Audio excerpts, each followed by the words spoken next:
Hi, welcome back to my channel. My name's Lucy and I love to build things, and this week I have a special treat for you. So I built this storage bench out of walnut with maple accents, and I really wanted to keep this a little bit funky. It's going into my dining room. Well, I guess real adults would call it a dining room, but for me it's a ping pong room. And I have this funky scrap wood art that I made that's, also on that same wall. And who doesn't want alien eyes in their storage bench? This will also function as a desk for me, which is great because currently I'm doing video editing in my guest room, so when I have guest presence, this will be helpful.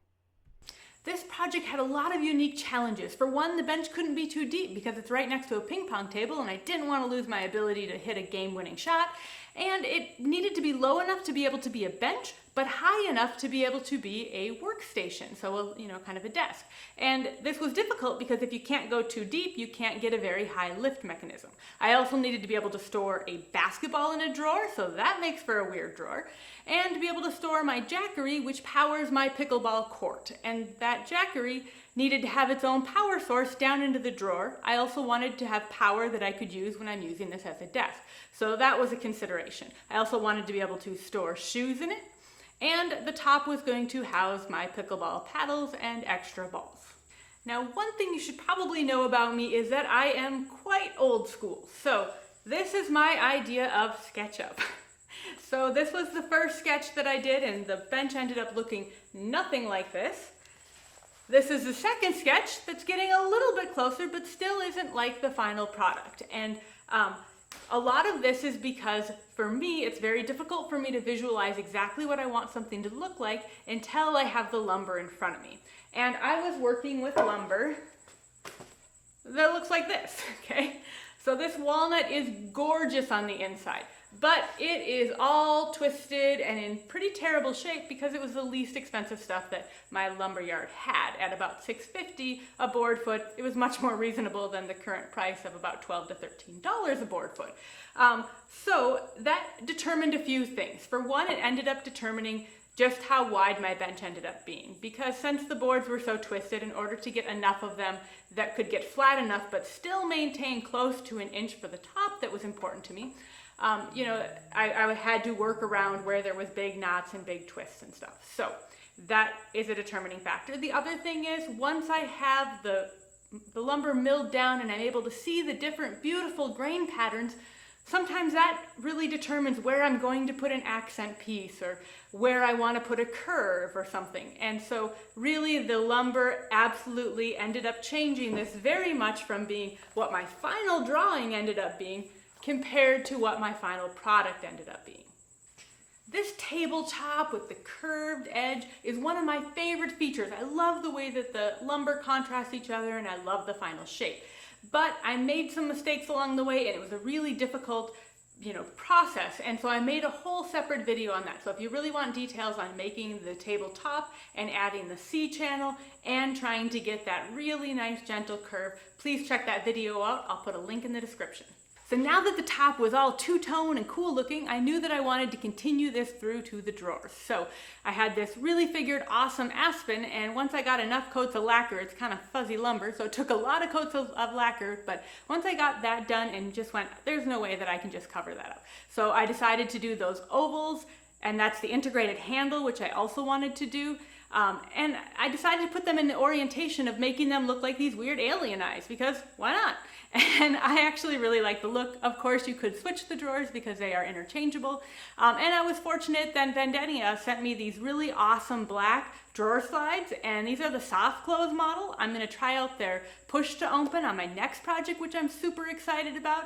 But I really like that with the black drawer slides in there, you just don't notice them as much, and your eyes are much more drawn to the walnut and the maple accents and stuff on the sides instead of some, bright drawer slides. I'm going to make a detailed video about the drawers, but a few key things is first I made a template, and then I drew out the oval on the two separate pieces of walnut for each drawer, and that was nice because then I could just cut each piece individually with a bandsaw, and sanded everything out well. And then the big key is I did a really deep 45 on the inside of the oval, and that's what allows you to be able to use your fingers and open the drawer. So I really like the integrated drawer handle design. The other important issue is I was trying to keep the drawer itself as thin as possible because I wanted to keep my shelf as wide as I could get it. So I didn't want to waste, a couple extra inches of space between both drawers by having thick sides. So I used thin walnut for the sides. So I used a 1/2 inch MDF for the bottom to help provide extra strength. And then I ran those dowels through in about a good 2 inches into the aspen. So it's very, very strong, even though I used thin wood. Additionally, I did stain the MDF on the inside of the drawer a nice espresso color, and that is the only place where I used any type of stain in this entire project.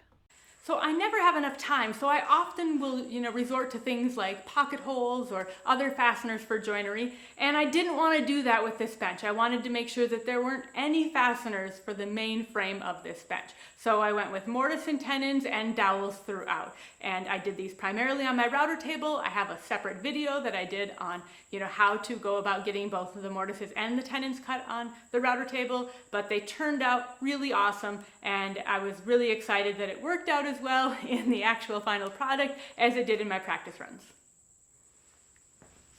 Although I dry fit this together originally, I was of course very relieved when I got the glue in and everything went together the way that it was supposed to go together. Once everything was assembled and I let the glue dry for a while, then I went back and I added some maple dowels, and this actually goes right through the tenon too, and then a couple inches into the side frame. So this adds extra stability, and I just really like the look. I find that frequently the smallest details can make all the difference. So in the back, I had just plain MDF and it just looked kind of lame.